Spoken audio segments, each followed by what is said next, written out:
오늘 본문의 말씀을 통해서 저는 생존의 은혜를 넘어라는 제목으로 여러분과 함께 말씀을 나누기를 원합니다. 여러분, 1차 포로 귀환 이후부터 2차 포로 귀환 그 사이에는 무려 58년의 시간이 지났습니다. 그 사이에 일어난 일들을 우리가 살펴보게 되면 오늘 본문 에스라 7장 말씀에 기록이 되어 있습니다.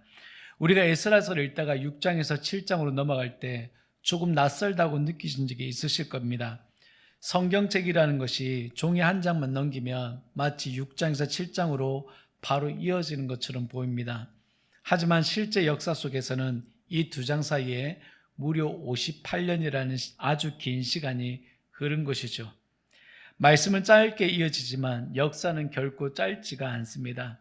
에스라서 6장에서 여러분 무엇을 보고 있습니까? 수많은 방해와 반대 속에서도 마침내 성전이 완공되었던 시기입니다. 하나님께 예배드릴 초소가 다시 세워졌고 백성들은 감격 속에서 성전을 봉헌했습니다. 이제 모든 것이 회복될 것처럼 보였습니다. 그런데 그 이후에 페르시아 제국의 수도 수상궁에서는 우리가 너무나 잘 알고 있는 에스더의 이야기가 펼쳐지고 있었죠. 그것을 우리는 두 번의 시간을 통해서 말씀을 나눴습니다. 아하스웨로 왕 때 하만이라는 인물이 등장하고 그는 개인적인 분노를 넘어 유다 민족 전체를 말살하려고 하는 잔인한 음모를 꾸몄습니다. 그 앞에서 유다 백성에게 남은 것은 무엇이었습니까? 군대도 없고 정치적 힘도 없고 스스로 지킬 수 있는 방법도 없었습니다. 거대한 제국의 칼날 아래에서 그들의 생존은 인간적으로 보아서 전혀 가능해 보이지 않았습니다. 그러던 그때에 하만에게 끝까지 무릎 꿇지 않았던 모르드게 한 사람이 있었습니다. 그의 한 신앙은 화려하지도 않았지만 타협하지 않았고 그의 토대는 매우 조용했지만 분명했습니다. 그 한 사람의 기조 있는 신앙이 에스더의 마음을 흔들었고 그 울림은 왕후 에스더의 결단으로까지 이어지게 만들었습니다. 그리고 그 결단의 순간부터 성경에는 기록되지 않았지만 분명하게 역사하시는 하나님의 보이지 않는 손이 움직이기 시작했습니다. 전세는 역전되었습니다. 죽음의 조서는 생명의 조서로 바뀌었죠. 부활절의 이 환호성이 수사성뿐만 아니라 127개의 지방까지 뒤덮었습니다. 사랑하는 여러분, 그날 그들이 경험한 것은 단순한 정치적인 승리나 우연한 반전이 아니었습니다. 그것은 자기 백성들을 끝까지 포기하지 않으시는 하나님의 집요한 사랑이었고 바로 생존의 드라마였습니다. 오늘 저는 이 생존의 드라마 이후에 하나님께서 무엇을 준비하고 계셨는지 더 큰 그림을 여러분과 함께 나누고자 하는 것입니다. 불임절의 은혜로 살아남은 백성들은 진심으로 기뻐했습니다. 에스더서 9장 22절에 기록된 것처럼 그들은 서로 예물을 나누었고 가난한 사람들을 구제했습니다. 그리고 그들만 살아남았다는 안도감에 머물지 않고 우리가 함께 살아났다는 고백으로 여러분 이 절기를 지키고자 다짐했습니다. 그래서 불임절은 개인의 생존을 기념하는 날이 아니라 공동체 전체가 회복되었음을 확인하는 나눔의 절기로 확립되었습니다. 그리고 이 구원의 일회성이 한 사건의 일회성으로 끝나지 않도록 이 조서를 써서 아달월 14일과 15일 이틀을 지키기로 맹세합니다. 이 단순한 기념일은 후대에게 하나님의 보호하심을 전수하려고 하는 아주 강력한 신앙적 의지의 날로 굳혀졌습니다. 그래서 이 날은 오늘날까지도 유대인들이 지켜오고 있습니다. 이 날에는 에스더서를 함께 읽고 말씀을 듣고 정해진 몇 개의 구절들을 암송하기도 합니다. 그리고 가까운 이웃과 친척들에게 선물을 보내며 기쁨을 나누고 가난한 사람들을 구제하고 세우다트 푸림이라는 만찬을 나눕니다. 여러분, 이 58년의 시간 동안 있었던 것을 다시 짧게 정리해보면 1차 포로 귀환 이후에 성전이 완공되었습니다. 그리고 불임절이라는 민족적 구원의 사건이 있었죠. 모두가 환호하고 모두가 기뻐해도 충분한 상황입니다. 그런데 성경은 여기서 멈추지 않습니다. 불임절 이후에 15년의 시간이 지난 뒤에 하나님은 조용히 한 사람을 무대 위에 세웁니다. 오늘 이 본문에 등장하는 그 한 사람은 바로 학사 에스라입니다. 이제 하나님은 단순히 유다 백성들을 살려두신 은혜를 넘어서 회복의 사역으로 역사를 이끌어가기 시작하십니다. 유다인이 살아남았던 이유는 여러분, 하나님의 언약을 이루기 위해서였어요. 이제 우리는 한 가지 더 질문을 스스로에게 자문해 보아야 됩니다. 하나님께서 왜 페르시아 땅에서 하만의 칼날로부터 이스라엘을 지켜주셨을까? 단지 이방 땅에서 조금 더 안전하게 살게 하기 위함이 아니었을까? 그 땅에서 잘 먹고 잘 살라고 하나님이 그들을 살려두신 것일까? 여러분, 아닙니다. 하나님께서 그들을 살려주신 목적은 분명한 목적이 있습니다. 바로 하나님의 신실한 언약을 이루기 위해서였습니다.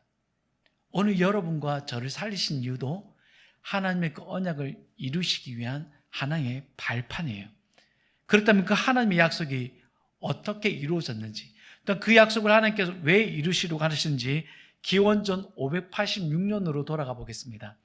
예루살렘 성벽이 586년에 무너지고 성전이 불타던 그날, 유다 민족에게는 단순한 국가의 패망이 아니라 군사적 실패 이전에 영적 붕괴의 처참한 상황을 맞이하게 됩니다. 자신들의 죄로 인하여서 하나님과의 관계가 단절된 언약의 파괴였습니다. 그러나 놀랍게도 가장 깊은 어둠 속에서 하나님은 침묵하시지 않으셨습니다. 오히려 선지자들을 통해서 도저히 믿기 힘든 회복의 약속을 하나님이 선포하셨습니다. 하나님은 예레미야 선지자를 통해서 포로 기간을 통해 분명하게 말씀하셨습니다. 여러분, 예레미야 29장 10절 말씀 함께 읽겠습니다. 여호와께서 이와 같이 말씀하시니라. 나의 선한 말을 너에게 성취하여 이곳으로 돌아오게 하리라. 아멘. 여러분, 이 약속이 나의 약속임을 다시 한 번 더 믿음으로 선포하겠습니다. 여호와께서 이와 같이 말씀하시니라. 바벨론에서 70년이 차면 내가 너희를 돌보고 나의 선한 말을 너희에게 성취하여 이곳으로 돌아오게 하리라. 아멘. 유다 백성들에게 포로는 형벌이었습니다. 하지만 그 본질은 버림이 아니라 정화였고, 하나님은 이방 땅으로 흩어진 그들을 때가 차면 다시 심고 다시 세우시겠다라고 분명히 약속하셨습니다. 사랑하는 여러분, 하나님의 약속이 놀라운 이유는 그 성취의 방식에 있습니다. 이 언약은 유다 민족의 힘으로 이루어진 것이 아니에요. 전혀 예측할 수 없는 방식으로 하나님이 이루셨습니다. 하나님은 유대인이 아닌 페르시아의 고레스 왕을 향해 내 목자라고 부르시며 그의 마음을 감동시키셔서 유다 백성들을 포로의 귀환의 길을 열어두셨습니다. 이 사건은 분명히 말해주고 있습니다. 이스라엘의 하나님은 한 민족의 신이 아니라 거대 제국 흥망성쇠를 주관하시는 만군의 여호와라는 것입니다. 바벨론을 무너뜨리고 포로를 놓아주라는 고레스의 칙령은 인간 정치의 산물이 아니라 하나님의 시간표에 따라 움직이는 신적인 섭리의 결과였습니다. 물론 믿지 않는 사람들은 거대한 제국의 관용을 표현하는 한 왕이라고 고백할 수 있겠지만, 우리가 믿음으로 고백하는 하나님은 그 모든 것들까지도 하나님의 주권 속에 다스린다는 것이 우리의 믿음의 고백입니다. 사랑하는 여러분, 하나님의 약속을 성취하실 그때 하나님은 반드시 사람을 준비시키십니다. 1차 기한은 스룹바벨을 통해서 성전을 완공하게 하셨고, 또한 이 성전이라는 외형적 회복과 이어 충분하지 않아서 성전이라는 하드웨어가 완공되면서 그 안을 채울 수 있는 소프트웨어를 하나님이 준비시켰습니다. 그 역할을 위해서 하나님께서 준비하신 인물이 바로 에스라예요. 2차 기한의 주역은 건축가가 아니라 율법학자 영적 개혁자라는 것입니다. 에스라는 아닥사스다 왕의 신뢰를 받는 고위 공직자로 성장해 있었습니다. 그뿐만 아니라 그는 이미 1차 귀환자들의 소식들을 여러 통로를 통해서 듣고 있었던 것으로 보입니다. 성전은 세워졌지만 말씀은 무너져 있고 예배는 회복되었지만 삶이 변하지 않았다는 사실은 그가 알고 있었다는 것입니다. 그래서 에스라는 스룹바벨을 통해 하드웨어가 완성되면 이제는 율법과 규례라는 소프트웨어가 필요하다는 것을 분명히 인식하고 있었습니다. 그렇기 때문에 에스라가 이방 땅에서도 하나님의 율법을 연구하고 준행하고 가르치기로 결심한 것은 결코 우연적인 사건이 아닙니다. 이 또한 하나님의 도우심이었습니다. 하나님은 에스라가 페르시아 궁정에서 학문과 영성을 겸비한 지도자로 자라가도록 아주 세밀하게 간섭하셨습니다. 이것이 바로 우리의 고난의 시기에도 소망을 가질 수 있는 이유가 됩니다. 하나님은 미리 준비하시는 분이시고 예비하시는 분이십니다. 사랑하는 성도 여러분, 하나님께서 자신의 언약을 이루시기 위해 얼마나 신실하게 일하시는지 한번 보십시오. 여러분 개인뿐만이 아니라 여러분 주변을 보더라도 하나님의 그 신실한 언약을 이루시기 위해서 하나님은 지금도 일하시고 계십니다. 과거의 일들을 다시 떠올려보면 모르드게의 신앙을 깨우셨고 그 신앙의 울림으로 왕비인 에스더를 하나님이 깨우셨습니다. 에스더를 통해 잠자던 유다 백성들에게 금식을 선언하게 했고 이 금식을 통해 보이지 않던 하나님의 임재가 다시 백성들에게 인식되기 시작했습니다. 그리고 하나님께서는 모르드게가 왕의 암살 음모를 막았던 일을 잊히지 않게 하셔서 그를 왕 다음의 자리로 불러 세우셨습니다. 아수에로 왕의 아들 아닥사스다 왕이 왕권을 잡았을 때도 이 영향력이 끊기지 않았던 것은 그렇죠, 여러분. 하나님의 일하심이었고 하나님의 역사심이었습니다. 그 결과 에스라 역시도 왕에게 구하는 것은 다 받아낼 수 있는 위치에 앉게 하셨습니다. 물론 에스라의 실력도 중요하겠죠. 그러나 더 중요한 것은 이 왕의 마음에 에스라를 좋게 여기게 하신 하나님의 도우심이에요. 이 모든 도우심은 단순히 백성들의 안전을 위한 것이 아니었습니다.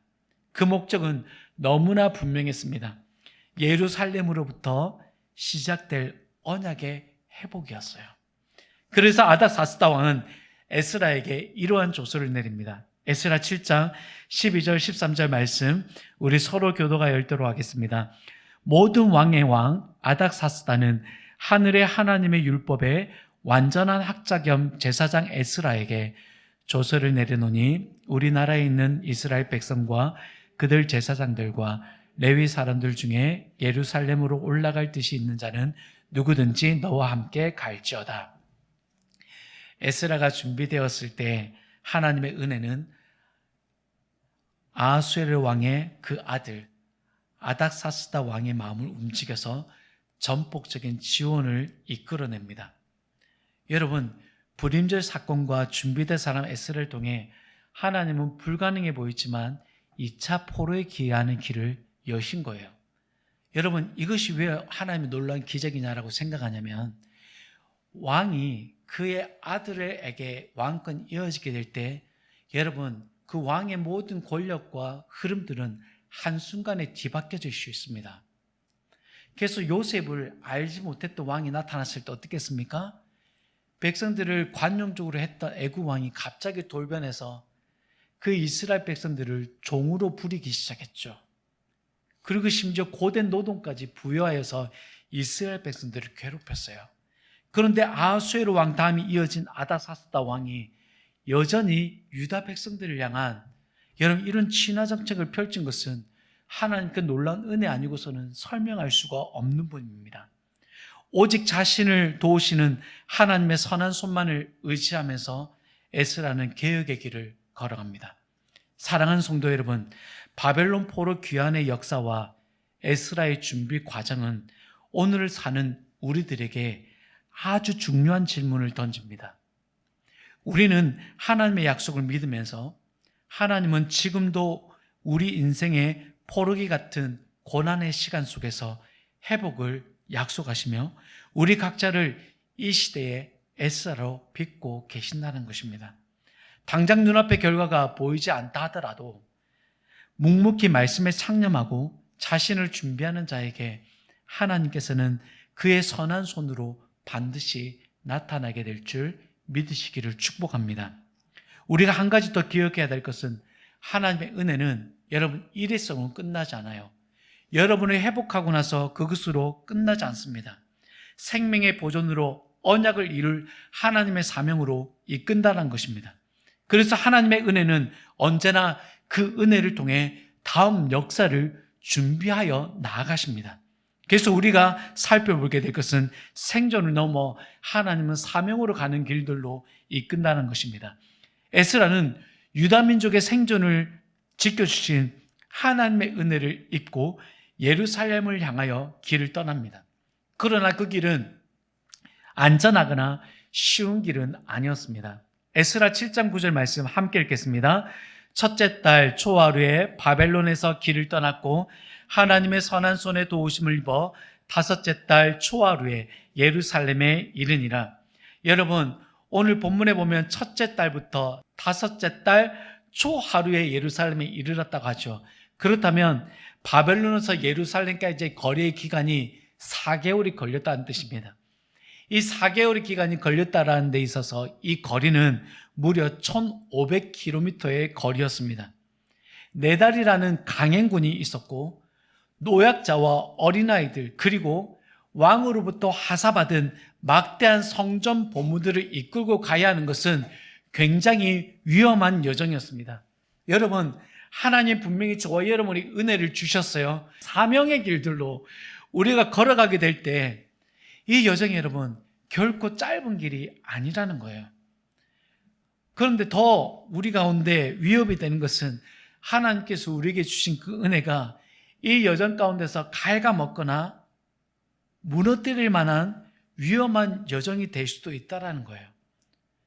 두 번째 어려움에 놓인 것은 무엇이냐면 출발 당시에 여러분 예배할 담당자 레위 자손을 살펴보니까 한 사람도 없는 거예요.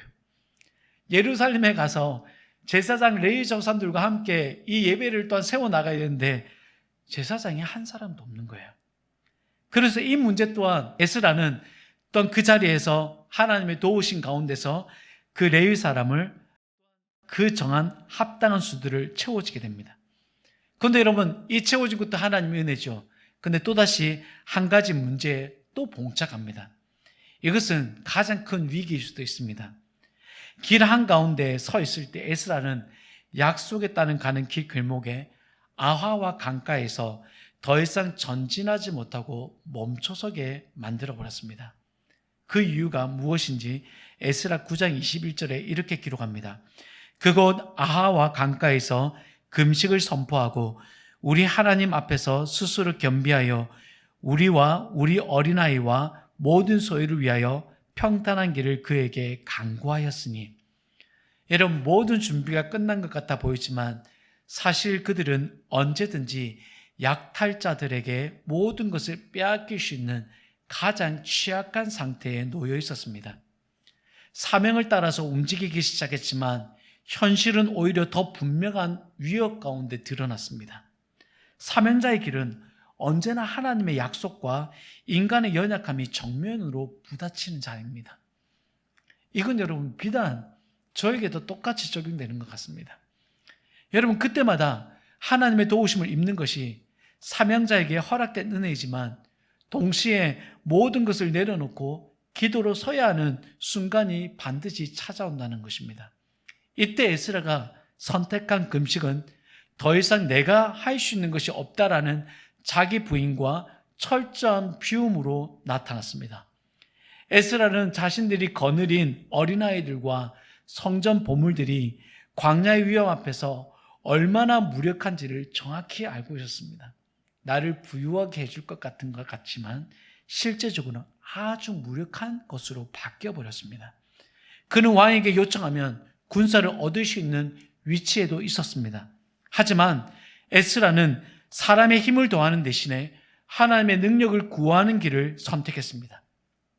아하와 강가의 금식은 바로 그렇습니다. 스스로를 지킬 힘이 없다는 고백이었고, 왕의 보변보다 하나님의 약속과 보호를 택한 믿음의 결단이 바로 에스라의 금식이었습니다. 오늘 우리가 걷는 사명자의 길들도 마찬가지입니다. 하나님께서 약속하신 일을 이루시는 길 위에서 하나님은 우리가 필요한 것들을 채우시고 갖추도록 분명히 역사하십니다. 그러나 그 길 한복판에서 우리 역시 에스라처럼 멈춰서야 하는 아하와 강가를 만나게 됩니다. 그것은 가장 중요한 결정을 앞둔 순간이 될 수도 있고, 또 다르게는 인생의 방향이 바뀌는 전환점이 될 수도 있고, 또는 감당하기 어려운 위험 앞에 서게 되는 시간일 수도 있습니다. 그때 우리는 사람의 계산이 아니라 하나님의 능력을 신뢰하며 무릎으로 나아가야 하는 것입니다. 그때 우리에게 주어지는 하나님의 놀라운 은혜는 에스라 8장 22절에 이렇게 기록하고 있습니다. 우리 함께 읽겠습니다. 그러므로 우리가 이를 위하여 금식하며 우리 하나님께 간구하였더니 그의 응답하심을 입었느니라. 아멘. 여러분, 그분의 응답하심은 어떻게 이루어졌습니까? 그날 바로 이루어졌습니까? 그렇지 않아요, 여러분. 에스라가 기도한 그 기도의 응답은 4개월 동안 계속해서 이루어지고 있었던 거예요. 어린아이들과 노인들을 지키셨고 그들에게 성전 보물들을 하나님이 지켜주신 거예요. 무려 예루살렘에 도착하는 4개월의 기간 동안 말이죠. 사랑하는 여러분, 말씀을 맺겠습니다. 우리의 인생도 그와 같습니다. 도저히 넘을 수 없을 것 같았던 위기와 하만의 음모와 같은 고난 속에서 하나님은 저와 여러분을 지키셨습니다. 불임절의 기적처럼 여러분을 살려주셨던 그 은혜 속에서 우리는 감격하고 기뻐했던 순간들도 있었습니다. 그리고 그때 우리는 하나님 앞에 나와 예배할 수 있었고 변함없는 그 기쁨 가운데 하나님께 머무를 수 있었습니다. 그때 우리는 이렇게 고백하고 확신할 수 있었죠. 보이지 않는 하나님의 손이 나를 지금도 붙드시고 계십니다라는 고백이었습니다. 하지만 우리는 그런 모든 상황 속에서 우리 스스로 질문해 봐야 합니다. 하나님께서 왜 여러분을 그렇게 은혜를 주셨고 왜 여러분을 살려주셨는가? 단지 이 세상에서 살아남는 것이 목적이 아니라 하나님은 생존을 넘어서 하나님의 언약을 이루는 사명으로 이끄신다는 것입니다. 하나님은 오늘 여러분을 이 시대에 에스라로 부르고 계십니다. 하지만 세상은 여전히 불안합니다. 우리의 삶은 바벨론 포로기처럼 팍팍할 수도 있습니다. 하지만 이때 하나님의 선한 손을 의지하여 우리가 말씀을 붙잡게 될 때 하나님의 놀라운 도우심이 또한 우리 앞에 펼쳐지기 시작할 것입니다. 사랑하는 여러분, 말씀을 사모하고 우리가 아는 대로 삶에서 말씀 가운데 우리가 준행하게 될 때 하나님의 은혜는 우리 안에서 머물지 않고 우리를 통해서 흘러가게 될 줄 믿습니다. 그래서 오늘 저는 여러분에게 주보에 성경 일독표를 끼워 넣은 것입니다. 단순하게 여러분이 이것을 읽고 그치는 것이 아니라 그 말씀 안에서 하나님 여러분이 각자에게 허락하시는 말씀의 힘과 능력을 알아가시기를 축복합니다.